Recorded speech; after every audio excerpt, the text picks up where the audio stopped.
The New York Marathon's today. Would you ever run a marathon? Could I ever run a marathon, or would I ever? Would you? And then we'll get to could later. I think I would, and I think I could. Not right now. You got to train for that. This is my thing, right? We talked about crowds. I hate crowds. I think if I was to ever run a marathon, I just want to do it by myself. Like, I'd want to start off on like a Monday in the morning, just like make my own little path and just try and run the 26 miles, whatever it is, on my own. I would hate to do it in a group like that. I saw them building the structures where they're going to start the marathon in the park, and I started sweating because I just imagined the amount of crowds that would be there, and like having to be in a big group, and you have to be there at a time, and you have to line up, and then I'm like, I'd forget something, and my socks would be uncomfy, and I'd have to start, and then I wouldn't sleep the night before. Like, it's just a whole thing to me. Yeah.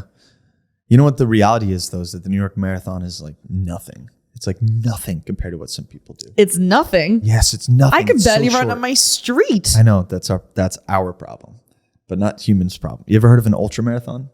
No. Guess how far they go. How many?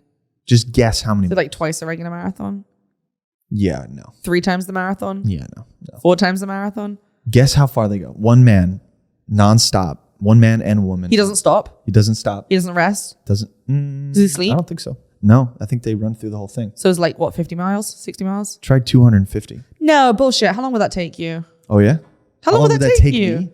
How long does it take them? And then try running that every single day for 60 days in a row. And then try calling yourself Eddie Izzard. Oh, I know Eddie Izzard. Eddie Izzard does that. He did 40 marathons in a row. 40 marathons? Well, actually, I shouldn't say he, she. They go by she now. I think he goes by he. No, she goes by she now. Oh, yeah, okay. I'm 90% sure. Yeah. I think only when I saw that interview, he was... Yeah, can you look up actually their pronouns? Because I want to make sure we get the right ones. Yeah. Eddie Izzard. Man, I would love to meet her. Eddie Izzard? Amazing so comedian. Cool. So talented. Well, musician, isn't he? So smart. Well, I guess, what is he more famous for? Is music or his comedy? No, it's comedy and... I got to get the right pronouns. They're comedy and they're acting. Yeah, okay. Has she known? Fascinating. On their Instagram. She, her, great. Okay, so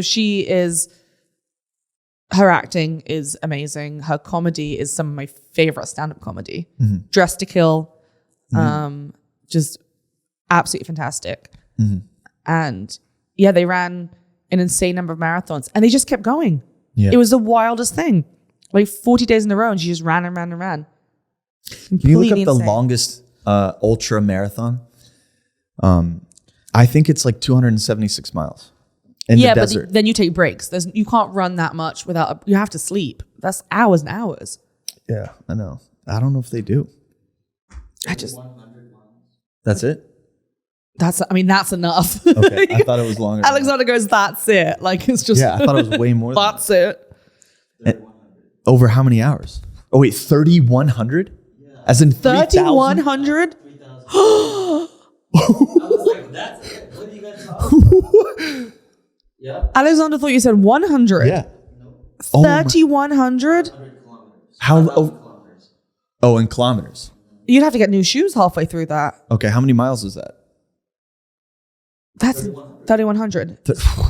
Over how many days? Months. Yeah, that's a lot. So they have to rest. Your knees would get ruined. Yeah, I can imagine. The kid I babysit now, I think he's going to be Forrest Gump when he's older, because I take him to the playground. He's 3, and he just runs. Really? Runs. And I'm not just saying that. He runs, and he'll run back to me for a snack, not out of breath, nothing. And people will be like, look at that baby run, because I just let him go in the park, and he's like, zoom, just across. And people literally stop and stare as he's running. He's like, just like it's. And I was running. It's insane. He doesn't stop. He has so much energy. I don't know how he does it. One day we were in the playground and he goes, chase me. I went, okay. I chase him, and after a bit I'm like, Charlie, I got to breathe for a second. This is insane. He was outrunning me.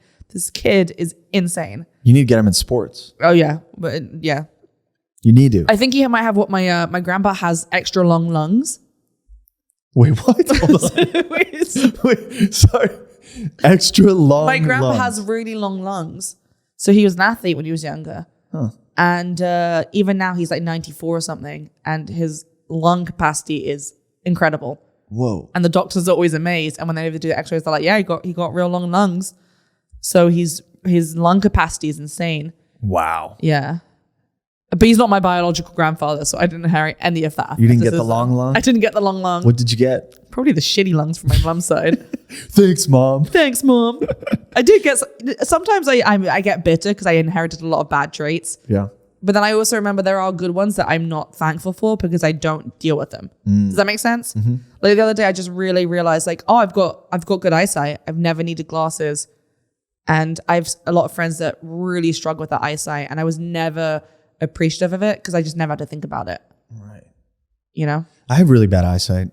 Do you wear contacts? I do every day of my life. Minus 425, minus 350. What's up? No, I know it's bad, right? I got 2015 vision. You've 2015? Yeah. Is that good? That's the best. It's like what most people can see at 15 feet. So there you go. You dropped the ball in the lungs, but you got the eyes. Yeah, but I think I have astigmatism too. So I take that back. because when we're in, sometimes when we're You're driving, doing so well, Meriel. I know, but sometimes at light, like the lights are all over the place, and I don't think that's normal. And I can't drive and I can't read. But vision wise, distance wise, I'm like spot on. Let me read this out to you. Please do. Yeah. Self-Transcendence 3100-mile race. Okay, takes place in Queens, New York, every year from June to August. Oh my the runners gosh. have 52 days to complete the distance, running from 6 a.m. to midnight, an average of 60 miles a day. The prize is typically a T-shirt, a DVD, or a small trophy. You do all of that, and they give you not even a DVD, a T-shirt, and a small trophy. I've never heard of this. This is why this city is so Okay, amazing. couple things. One, who has that much time in their schedule to run that much? Yeah. I don't. I barely have weekends off right now.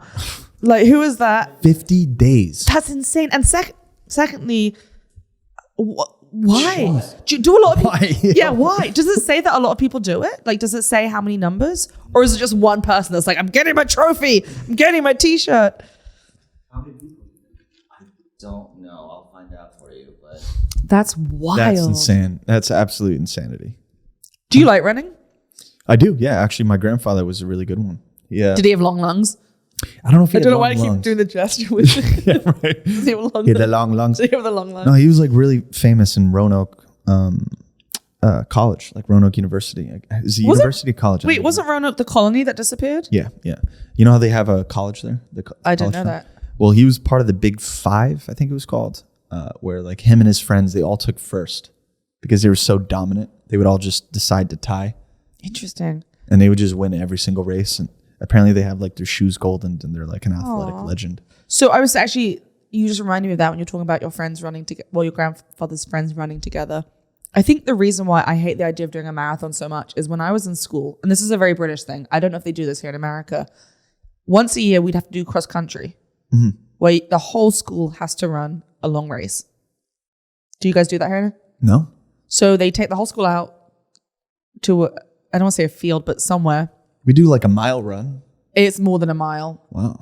And the whole school has to do it. And you can walk it, but everyone has to do it. And I would dread that day. And I would do anything I could to get out of it. Anything. Like I would hurt my ankle. I would be like, I'm sick. You know, I would do the whole thing. I would schedule music lessons on that day. I would do whatever I could.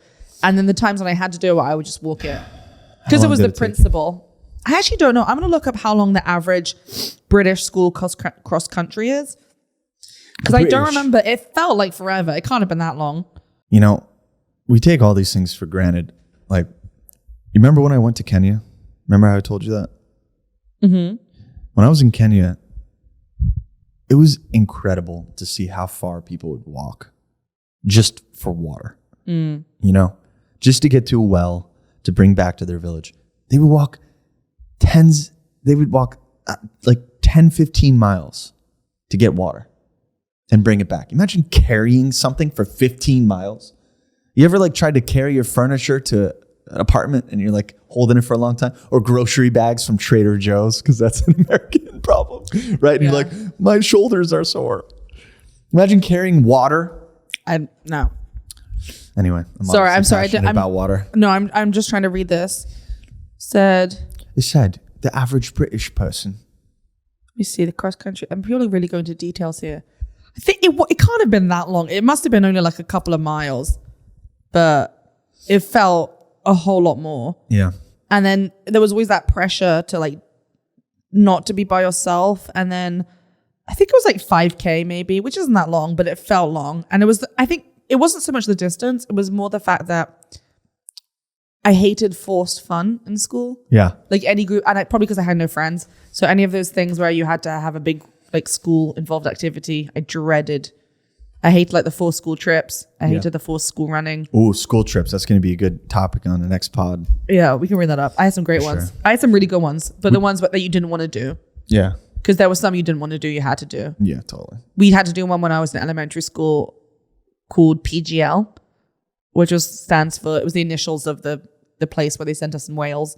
They sent us to Wales. And we used to call it Parents Get Lost. That was what we called it. And it was supposed to be fun, and it was horrific. You would go to Wales, you would go to these little shitty cabins that no one wanted to be in. They would treat you like convicts the entire time you're there. They would yell at you constantly. And then we had to do things like climbing through mud. Oh, I love this. No, I hated it. And like jumping into cold rivers and all this horrific. That's amazing. Hated it. That sounds like so much fun. Hated it.